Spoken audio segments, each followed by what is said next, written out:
देख रहे हैं उत्तर प्रदेश का विश्वसनीय चैनल आर भारत न्यूज, धड़कन देश की।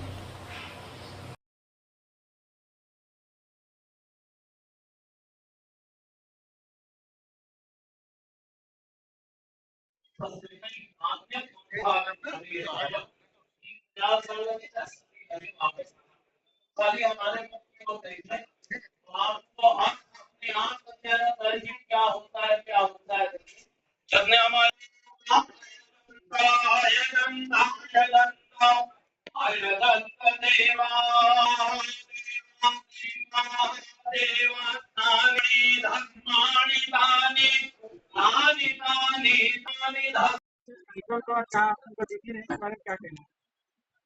सनातन संस्था है सेवा से वैभव, भारत के वैभव पुनर्स्थापित करने के लिए फिर से उस पर शोध कर रही है। तमाम अपने उन अनछुए विषयों को जो समय और काल के गर्त में समा गए हैं, उनको दुनिया के सामने और समाज के सामने लाना, अतीत की उन धरोहरों को सहेजना जिनमें हमारे प्राचीन दैवीय स्थान है, देवी देवताओं के मंदिर हैं जो समय के साथ बहुत अच्छी स्थिति में नहीं है, उनको फिर से उनको स्थापित करना, जीर्णोद्धार करना, मंदिरों की चिंता करना, अपने देश की संस्कृति की चिंता करना। तो ये जो सनातन को संरक्षित करने की संस्था है, निश्चित ही अपने काम में दिनों दिन प्रगति करती जा रही है। देश के प्रत्येक कोने में, चाहे वो गुजरात हो, चाहे वो कश्मीर हो, चाहे वो कन्याकुमारी हो, देश के हर राज्य में ऐसे उन स्थानों को चिन्हित करना। काशी में भी बहुत सारे मंदिरों का जीर्णोद्धार कराया है इस संस्था ने। तो अतीत की धरोहरों को सहेजने का काम, वेद पर, पुराणों पर, स्मृतियों पर, श्रुतियों पर, ये जो हमारे प्राचीन ग्रंथ है, उन सबको सहेजने का काम यह संस्था कर रही है। हृदय की गहराइयों से इस संस्था से जुड़े उन सारे पदाधिकारियों को बधाई देता हूँ। आज संस्था का विस्तार भी था, बहुत सारे पदाधिकारियों ने नई जिम्मेदारियां अपने ऊपर लिया है। मुझे लगता है कि संस्था निश्चित ही भारत को, सनातन को फिर से उस वैभव को ले जाने का के लिए संकल्पित है और अपने काम में निरंतर आगे। एक तरफ स्कूल बंद हो रहा है, दूसरी तरफ गुरुकुल पद्धति की बात की जा रही है। काल और समय के चक्र ने जो अतीत में नुकसान किया है, वर्तमान में तो फिर से वो गौरवशाली स्वर्णिम समय है भारत के लिए कि भारत के देश के यशस्वी प्रधानमंत्री जी, जिन्होंने देश के विकास के साथ साथ विरासत को भी सहेजने का काम किया, तो देश विकास भी कर रहा है और अपने अतीत की हर विरासत को सहेजने का काम। क्योंकि आयुष का मंत्री हूँ, आयुष में हमारी आयुर्वेद, होम्योपैथ, यूनानी, सिद्ध, स्वारिका और योग, प्राकृतिक चिकित्सा, इन सारी विधाओं को भी मोदी जी ने किस तरीके से सहेजा है। आपने अभी कल 21 जून था, आपने देखा कि भारत की सनातन योग भी भारत की सनातन विधा है, वो ऐसी विधा है जिससे इस देश में लोग स्वस्थ और निरोग रहते हैं। उसको सारे विश्व में संयुक्त राष्ट्र से मान्यता दिलाकर मोदी जी ने आज दुनिया के 180 से ज्यादा देश योग करते हैं, आयुर्वेद से अपनी चिकित्सा कर रहे हैं। भारत के वेदों के प्रति लोगों का लगाव बढ़ा है। भारत के जो सांस्कृतिक स्थान है, आपने देखा होगा कि जब से भगवान बाबा विश्वनाथ का कॉरिडोर बना है, जब से भगवान मर्यादा पुरुषोत्तम राम अपने घर में विराजमान हुए हैं, मथुरा की बात हो रही, वृंदावन की बात हो रही, इस देश का जो स्पिरिचुअल टूरिज्म है, अपने उच्चतम बिंदु। दुनिया के किसी देश में धार्मिक रूप से इतने लोग एक एक शहर में जा रहे हैं। काशी में आपने देखा कि कई करोड़ों में प्रत्येक वर्ष आ रहे हैं। मुझे लगता है कि ये तभी संभव हो पाया जब वर्तमान की सरकार ने अपने अतीत की उन धरोहरों को, अपने उन सांस्कृतिक और धार्मिक विरासतों को और अपने उस आध्यात्मिक स्थलों को फिर से नई चेतना, नई ऊर्जा दिया है। आज देश चमत्कृत है, विश्व चमत्कृत। अब मंत्री जी, एक तरफ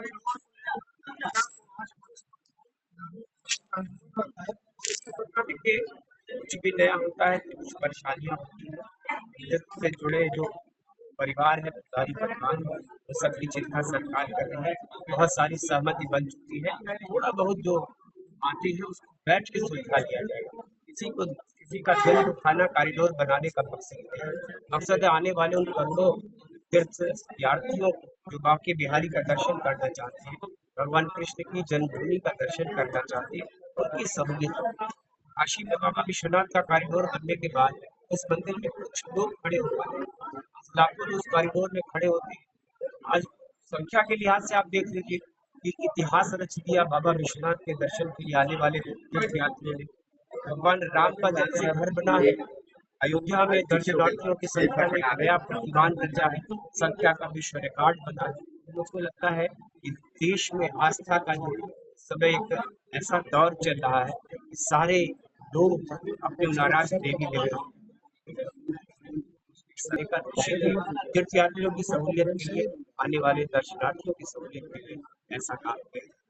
मंत्री जी 5,000 की जरूरत है।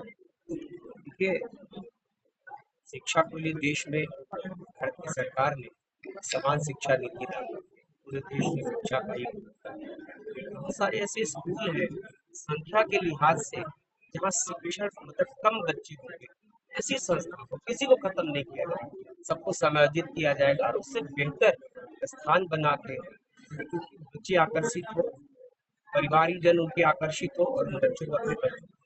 आपने देखा कि कायाकल्प योजना के बाद से प्राइमरी शिक्षा में जो चमत्कार हुआ है उनसे चूका नहीं है।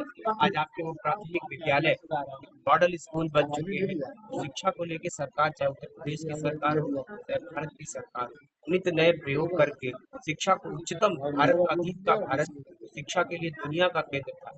ये नालंदा विश्वविद्यालय, तक्षशिला विश्वविद्यालय और विक्रमशिला ऐसे विश्वविद्यालय जिनमें दुनिया के देशों के लोग आके बच्चे पढ़ा करते थे। शिक्षा का केंद्र भारत रहा है और भारत में शिक्षा की प्रणाली को सदैव सुधार किया जाए। सनातन नाम नमन त्रिपाठी है और फिलहाल हम लोग सेंटर फॉर सनातन के इस कार्यक्रम में आए हैं। Centre for Sanatan research Varanasi based है, लेकिन ऑल ओवर इंडिया में काम करते हैं। कई जिलों में, कई स्टेट में हमारे काम चलते हैं और मूलतः हम लोग सनातन से जुड़ी हुई चीज़ों को क्लैरिफाई करते हैं अपने चैनल के माध्यम से। उसके अलावा सनातन में जहाँ भी टूटे हुए मंदिर हैं, अपने कुछ आश्रम हैं जहाँ पे लोग हमें इन्वाइट करते हैं, तो हम लोग जाकर के उसकी मरम्मत, उसकी रिपेयर, उसकी मेंटेनेंस। क्या कार्यक्रम था आज? जी, आज का कार्यक्रम तो संगठन के इंटरनल कार्यक्रम था। संगठन का विस्तार उत्तर प्रदेश में हो रहा है और प्रदेश अध्यक्ष और तमाम और भी लोग जो पद पे आ रहे हैं। मुख्य पद पे किसको मुख्य नियुक्त? पद पे हमारे गणेश जी हैं जो यहाँ के उत्तर प्रदेश के अध्यक्ष रहेंगे और हैं और कार्यक्रम को देख रहे हैं। उसके अलावा उत्तर प्रदेश के लगभग 30 या 35 जिलों से 5 सभी को आज सब लोग जिन लोगों ने अपना नाम दिया है, मनोनीत हुए हैं, उनका सिलेक्शन क्राइटेरिया में आए हैं लोग, तो उनको बुलाया गया है। तो कार्यक्रम के माध्यम से क्या कहना चाहेंगे? कार्यक्रम के माध्यम से हम समाज के सभी वर्ग को, सभी लोगों को जोड़ना चाहते हैं, क्योंकि सनातन ऐसा है जो जिसने हमेशा विश्व को जोड़ने का काम किया और पीछे के कालखंड में लोग कुछ अलग अलग परिस्थिति में अलग हो गए थे, तो अब सब लोग एक साथ आए, सनातन को विश्व पटल में फिर से एक स्थापित करने का कार्य करेंगे और सब लोग मिल के काम करेंगे। और हमारे संगठन का एक जो आप देखेंगे स्वरूप, एक नीचे से निकलने वाला, जो लोग ग्राउंड पे काम करना चाहते हैं वही लोग अपने कार्यों के द्वारा, जिनको सनातन में कार्य करने का इंटरेस्ट है, वो तमाम लोग आते हैं, अपने अपने कार्यों के द्वारा जुड़ते हैं और एक जो है ऑर्गेनिक प्रोसेस से धीरे धीरे अपने पदों पे आते हैं। आपकी संस्था अभी तक बनारस में कितने मंदिरों का बनारस में जीर्णोद्धार हम कर लोग चुकी? लगभग 20-22 मंदिर तो काउंट पे है और भी कई जगह हम मुख्य रूप से कौन कौन था? दक्षिणेश्वर जी में जुड़े थे, संपूर्णानंद यूनिवर्सिटी में जुड़े थे और जो मूछ वाले हनुमान जी हैं, उसके अलावा जो घाट पे मंदिर है, लिस्ट में 20-22 मंदिर तो यहाँ पे हैं। उसके अलावा हम लोगों ने लगभग टोटल संख्या के देखा जाए तो 800 से ऊपर मंदिरों में कार्य किया है लगभग 20 वर्षों से। और सेंटर फॉर सनातन बनारस में काफ़ी दिनों से और काफ़ी एक तरीके से निस्वार्थ भाव से एक समाज की संस्था है, ना कोई एक प्राइवेट ऑर्गेनाइजेशन के रूप तो देना ही पड़ता है, लेकिन समाज द्वारा संचालित और समाज द्वारा पसंद किया हुआ।